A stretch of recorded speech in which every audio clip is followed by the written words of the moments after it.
आइए मेरे प्यारे साथियों, आज हम लोग ध्यान दीजिए, आज हम लोग क्या पढ़ेंगे। आज हम लोग विद्युत मोटर एवं विद्युत जनित्र क्या होता है, ये देखिए कक्षा 10 के लिए बहुत ही मोस्ट इम्पॉर्टेंट है। ठीक है, यानी कि जो विद्युत चुंबकीय प्रेरण संबंधित जो लेसन है, विद्युत धारा संबंधित जो लेसन है, यह बहुत ही इम्पॉर्टेंट है। आज हम देखेंगे क्या, ध्यान दीजिएगा, आज हम लोग पढ़ेंगे क्या, विद्युत मोटर और विद्युत जनित्र। विद्युत मोटर, विद्युत जनित्र, ये दोनों क्या है। विद्युत मोटर क्या होता है, विद्युत जनित्र क्या होता है, इन दोनों में आज हम लोग डिफरेंट पढ़ेंगे, अंतर क्या है। परिभाषाएं आप पढ़ा चुके हैं इसके पिछले वीडियो में। ठीक है, आप लोगों को इन दोनों के बीच अंतर पढ़ाते हैं कि अंतर क्या होता है। ओके, ध्यान दीजिए, विद्युत मोटर का कार्य क्या है, विद्युत मोटर करता क्या है, जानते हैं। विद्युत मोटर क्या करता है, विद्युत ऊर्जा को क्या करता है, विद्युत मोटर, पहली पॉइंट इसकी क्या है, यह विद्युत ऊर्जा को, ठीक है, विद्युत ऊर्जा को यांत्रिक ऊर्जा में बदलने का कार्य करता है। ठीक है, ये क्या करता है, विद्युत ऊर्जा को यांत्रिक ऊर्जा में बदलता है, परिवर्तित करता है। और यह यांत्रिक ऊर्जा को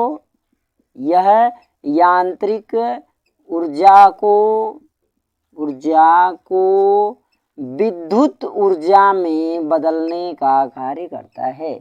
विद्युत ऊर्जा में, गौर से बात को समझिए, विद्युत मोटर एक ऐसी युक्ति है जो क्या करती है, विद्युत ऊर्जा को किसमें, यांत्रिक ऊर्जा में बदलने का काम करता है। विद्युत जनित्र यांत्रिक ऊर्जा को विद्युत ऊर्जा में बदलने का कार्य करता है। ओके, अगली पॉइंट, ये पहली इसकी हो गई, अगली पॉइंट इसकी देखते हैं।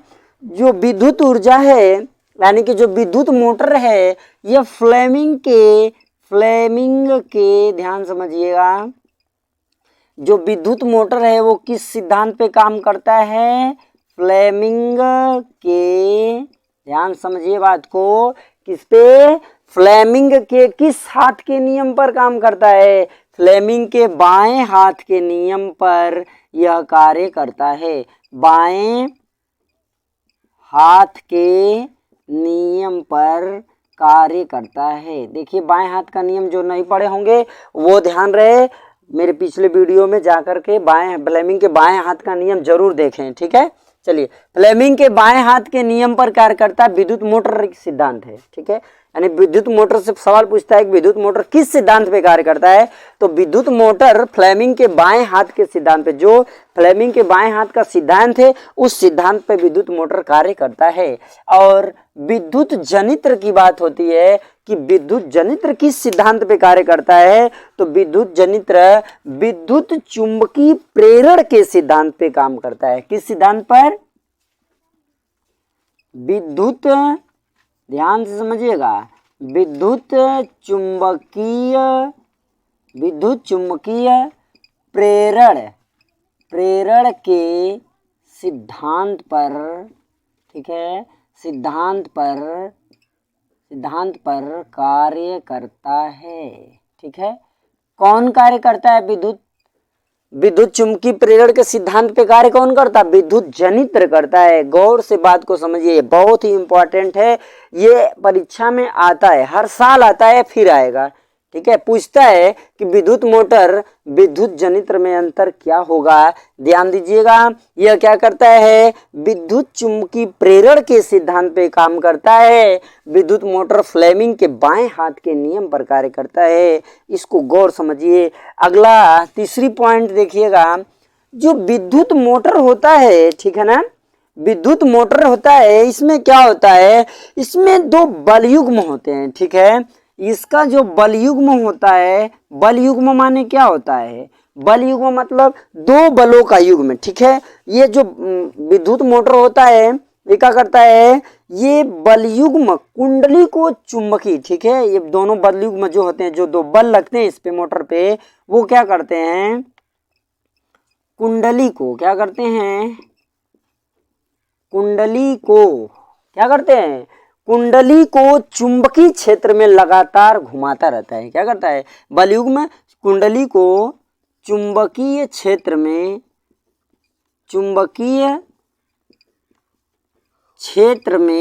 क्या करता है, लगातार घुमाता रहता है, लगातार घुमाता रहता है, जिसके कारण विद्युत मोटर कार्य करता है और विद्युत ऊर्जा को यांत्रिक ऊर्जा में बदलता रहता है। अगर यह बलयुग्म न हो, अगर कुंडली को चुंबकीय क्षेत्र में लगातार न घुमाया जाए तो विद्युत मोटर कार्य नहीं करेगा। यानी कि जो हमारे ट्यूबवेल है, पंखा है, फ्रिज, ये सब पे जो काम होता है ये विद्युत मोटर का कार्य होता है। ठीक है, ये यांत्रिक ऊर्जा में बदलने का कार्य करता है। ठीक है, अगली बात हम चलते हैं तीसरी पॉइंट, विद्युत जनित्र में तीसरी पॉइंट देखते हैं कि विद्युत जनित्र में तीसरी पॉइंट में होता क्या है। विद्युत जनित्र में क्या होता है, जो चुंबकीय फ्लक्स है, ठीक है, विद्युत जनित्र में क्या, चुंबकीय फ्लक्स में क्या होता है, परिवर्तन होता रहता है। इसमें क्या होता है, चुंबकीय फ्लक्स, ठीक है, चुंबकीय फ्लक्स में परिवर्तन, चुंबकीय फ्लक्स में परिवर्तन के कारण क्या होता है विद्युत वाहक बल उत्पन्न होता है। क्या उत्पन्न होता है, विद्युत वाहक बल उत्पन्न होता है, जिसके कारण यह चलता है। ठीक है, अगली बात करेंगे कि जो ये समझ में आया आप लोगों को, इसमें कोई पॉइंट अगर ना समझ में आई हो तो आप लोग कमेंट बॉक्स में बोल सकते हैं, हम आपको फिर दोबारा इस वीडियो को बता देंगे। एक बार और देखिए, ये जो होता है चौथी पॉइंट विद्युत मोटर की क्या होती है, विद्युत मोटर की जो चौथी पॉइंट है उसको ध्यान देंगे। इसमें क्या होती है, जो कुंडली होती है ना, इसमें फेरों की जो संख्या होती है, ठीक है, यह अधिक फेरों वाली आयताकार कुंडली होती है। क्या होती है, जो विद्युत मोटर होता है क्या होता है, अधिक फेरों वाली, अधिक क्या होती है, अधिक फेरों वाली, ध्यान रहे, अधिक फेरों वाली क्या होती है, अधिक फेरों वाली आयताकार कुंडली होती है। क्या होती है, अधिक फेरों वाली आयताकार कुंडली होती है। ठीक है, यह अधिक फेरों वाली आयताकार कुंडली होती है, यानी विद्युत मोटर में जो कुंडली लगी होती है उसमें फेरों की संख्या अधिक होती है। किसके फेरों की संख्या अधिक होती है, एक नर्म लोहा होता है, उसमें तांबे के तार को अधिक संख्या में क्या किया जाता है, लपेट दिया जाता है, जिससे इसकी कुंडली बनती है। और यह कुंडली कैसी होती है, यह कुंडली आयताकार होती है। आपसे सवाल पूछ सकता है कि विद्युत मोटर में जो कुंडली लगी होती है वो कैसी होती है, तो वह कुंडली आयताकार होती है। ठीक है, आगे चलिए, इसमें हम देखते हैं चौथी पॉइंट इसकी क्या है, यानी विद्युत मोटर की चौथी पॉइंट हम देखेंगे क्या होता है। इसमें क्या होता है, एक नर्म लोहे का क्रोड लगा होता है। ठीक है, इसमें क्या होता है, नर्म लोहे का एक क्रोड होता है, नर्म लोहे का क्रोड लगा होता है। ठीक है, जो क्या करती है, यह क्रोड पर क्या होता है, चिपका रहता है।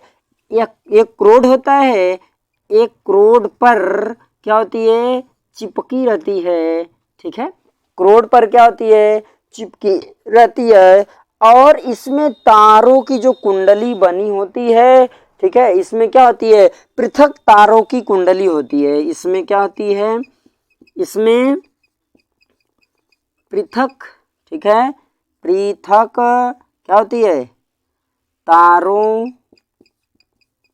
की कुंडली होती है।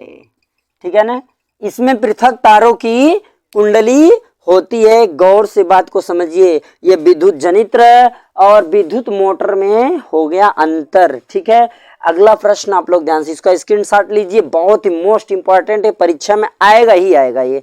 ठीक है, इसका स्क्रीनशॉट लीजिए, हम आपको बताते हैं। देखिए इसी पर हमें एक बात याद आती है, हम आपको बताते हैं। देखिए परीक्षा में आप बैठे हो, परीक्षा से पहले आप, परीक्षा में बैठने से पहले आप एक बात जरूर ध्यान रखिएगा कि बिना मेहनत का कुछ मिलता नहीं है। अगर आप मेहनत नहीं करेंगे तो आपको कुछ भी मिलने वाला नहीं है। देखिए इसी पर हमको एक बात याद आती है, हम बोलते हैं बिना संघर्ष कोई महान नहीं होता, बिना संघर्ष कोई महान नहीं होता, बिना कुछ किए जय जयकार नहीं होता। बिना संघर्ष के कोई महान नहीं होता, बिना कुछ किए जय जयकार नहीं होता। जब तक नहीं होती, जब तक नहीं पड़ती हथौड़े पत्थर पर, तब तक पत्थर भी भगवान नहीं होता।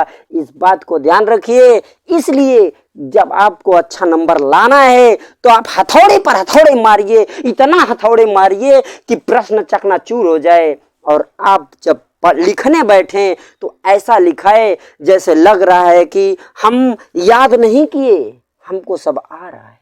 आप उस परीक्षा में बैठने से पहले इस चीज को जरूर याद रखिएगा कि जब तक पत्थर पे हथौड़े नहीं बरसते हैं तब तक पत्थर भी भगवान नहीं होता।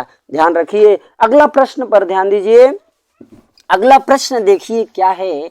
अगला प्रश्न आपका बताएंगे प्रत्यावर्ती धारा एवं दिष्ट धारा में क्या अंतर होता है। ये आपसे भी पूछा जाता है, बहुत ही अच्छा क्वेश्चन ये है। दिष्ट धारा, दिष्ट धारा और कौन है प्रत्यावर्ती धारा। गौर से बात को समझिए, इन दोनों में क्या अंतर है, यह दोनों है क्या, समझिएगा। इन दोनों में क्या अंतर है और यह दोनों है क्या। बहुत ही क्वेश्चन को बहुत ही ध्यान से देखिए। अगर आप एक बार ध्यान से देखेंगे तो आपको हमेशा के लिए याद हो जाएगा। आइए, दिष्ट धारा, ये नाम लिखा है दिष्ट, ठीक है, इसको क्या कहते हैं। जो दिष्ट धारा है इसको डीसी यानी direct current, AC alternative current, ठीक है। दिष्ट धारा को डीसी से डायरेक्ट करंट, प्रत्यावर्ती धारा को एसी से प्रदर्शित किया जाता है, ठीक है। ध्यान दीजिए एसी और डीसी में क्या अंतर है। दिष्ट धारा का परिणाम, ध्यान दीजिए पहला अंतर ध्यान दो। दिष्ट धारा का परिणाम, दिष्ट धारा का परिणाम, परिमाण, सॉरी, दिष्ट धारा का परिमाण एवं दिशा, एवं दिशा क्या होती है, समय के साथ नियत होती है, ठीक है। दिशा समय के साथ, समय के साथ नियत होती है, यह परिवर्तित नहीं होती। जितने समय तक चलेगी लगातार धारा बहेगी, यह कम बेसी नहीं होता। जितना भी होता एक समय के साथ लगातार बहता रहता है, ठीक है। दूसरी पॉइंट आइए, इसमें पहली पॉइंट हम देखते हैं प्रत्यावर्ती धारा में क्या होता है। प्रत्यावर्ती धारा क्या होती है, प्रत्यावर्ती धारा में क्या होता है। प्रत्यावर्ती धारा का परिणाम क्या होता है, इसकी दिशा क्या होती है, समय के साथ आवर्ती रूप में बदलती रहती है। प्रत्यावर्ती धारा का दिशा और परिणाम, ठीक है, दिशा एवं परिमाण, दिशा एवं परिमाण तो वही होती है। चलो दिशा को देखते हैं। दिशा क्या होती है, प्रत्यावर्ती धारा की दिशा क्या होती है, आवर्ती रूप में बदलती है। कैसी, प्रत्यावर्ती धारा की दिशा आवर्ती रूप में बदलती है, आवर्ती रूप में बदलती रहती है, ठीक है। गौर से बात को समझिए, यह आवर्ती रूप में बदलती है। आवर्ती का मतलब ध्यान से देखिएगा, आपको आवर्ती समझ में आएगा। ये इस तरीके से बदलती रहती है। यहाँ I2 ये है T, ये है धारा और यह है समय, ठीक है। आवर्ती रूप में बदलती रहती है, परंतु इसका क्या होता है, ये परिमाण के साथ, यह है धारा और यह है समय। ठीक है, इसका परिमाण और दिशा दोनों समय के साथ क्या होता है, नियत होता है, लेकिन इसमें परिमाण जो और दिशा जो होती है आवर्ती रूप में क्या होती है, बदलती रहती है। दूसरी पॉइंट देखिए, गौर से समझिए, इसमें सेल एवं बैटरी द्वारा प्रवाहित किया जाता है। इसमें धारा कैसे प्रवाहित किया जाता है, इसमें धारा को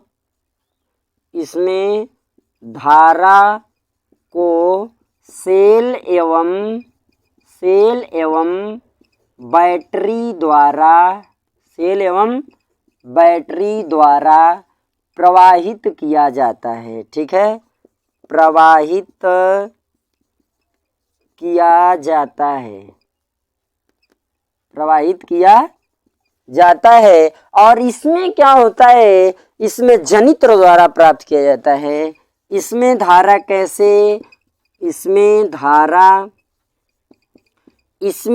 को कैसे प्राप्त किया जाता है, प्रत्यावर्ती जनित्र द्वारा। इसमें धारा को प्रत्यावर्ती जनित्र द्वारा प्राप्त किया जाता है। ठीक है, आइए तीसरी पॉइंट इसमें देखते हैं। तीसरी पॉइंट इसमें क्या है, दिष्ट धारा का उपयोग हम घरों में कहाँ करते हैं, टार्च में, अन्य उपयोगी पदार्थ में। ठीक है, इसका उपयोग कहाँ करते हैं, दिष्ट धारा का प्रयोग आप लोग ध्यान दीजिए कहाँ करते हैं, टार्च, घर में जो लाइट वगैरह होती है देखे होंगे, इसमें करते हैं, टार्च में। अन्य उपकरण में, जैसे इससे संबंधित जो भी उपकरण है उसमें हम किया करते हैं। ठीक है, दिष्ट धारा का प्रयोग, जैसे बैटरी से हेड लैंप वगैरह, जो भी ऐसे संबंधी रासायनिक ऊर्जा संबंधी जितनी है सब दिष्ट धारा के अंतर्गत आती है। और इसका उपयोग, इस धारा का उपयोग हम कहाँ करते हैं, इस धारा का उपयोग हम कहाँ करते हैं, इसको समझते हैं। इस धारा का उपयोग हम कहाँ करते हैं, जल्दी बताइए, घरों कारखानों में करते हैं। इस धारा का उपयोग कहाँ करते हैं, कारखानों में। ठीक है, घरों के उपकरण में, जैसे टीवी वगैरह के में अधिकतर इसका प्रयोग किया जाता है, फ्रिज में इसका अधिकतर प्रयोग किया जाता है। जो विद्युत मोटर आप देख रहे हैं, विद्युत मोटर को चलाने के लिए इसी का प्रयोग किया जाता है। ठीक है, इस तरीके से विदिष्ट धारा और प्रत्यावर्ती धारा यह आपको दिखाई देता है। ध्यान दीजिए, प्रत्यावर्ती धारा को जानने के लिए आपको एक ट्रिक हम बताते हैं। बल्ब जल रहा है, दो बल्ब है, एक तरफ कैसा जल रहा है, दिष्ट धारा द्वारा, और एक तरफ प्रत्यावर्ती धारा द्वारा। तो दोनों बल्ब को हम कैसे पहचानेंगे कि कौन सा दिष्ट धारा से प्रवाहित द्वारा चमक रहा है और कौन सा प्रत्यावर्ती धारा द्वारा चमक रहा है। गौर से बात को समझिए। जो प्रत्यावर्ती धारा होती है झटके के साथ चलती है। ठीक है, झटके के साथ चलती गिरती है, जिसके फलस्वरूप उसके बल्ब में हल्का सा आप देखोगे बढ़ता बुझता, आपको मतलब जैसे तारे टिमटिमाते हैं ऐसे कुछ महसूस होगा, आप ध्यान देंगे तो। और जो दिष्ट धारा होती है वो लगातार जलता रहता है, लगातार चमकता है, उसमें कोई परिवर्तन नहीं होता। इस तरीके से ये धारा दिष्ट है और आपकी प्रत्यावर्ती धारा है। ध्यान दीजिए, एक बार और हम आपको सचेत करते हैं कि परीक्षा में बिना घबराए, बिना परेशान हुए आप परीक्षा को आप अपने दिल से लीजिएगा और परीक्षा में बैठने से पहले आप अपने आप को पूरी तरीके से तैयार कीजिएगा। क्योंकि ध्यान दीजिए, क्योंकि खोकर पाने का मजा कुछ और होता है, खोकर पाने का मजा कुछ और होता है, रोके मुस्कुराने का मजा कुछ और होता है। ध्यान सुनिए, खोके पाने का मजा कुछ और होता है और रोके मुस्कुराने का मजा कुछ और होता है। और ध्यान दीजिएगा, हार तो जिंदगी का हिस्सा है, हार तो जिंदगी का हिस्सा है, हार के बाद जीतने का मजा कुछ और होता है। ध्यान समझिए, परीक्षा को कभी भी डर के मत लीजिए, क्योंकि परीक्षा है, इससे डरने से कुछ नहीं होगा, बहुत होगा हार होगी, और हारने के बाद आप कुछ ना कुछ जरूर सीखेंगे। जय हिंद, जय भारत।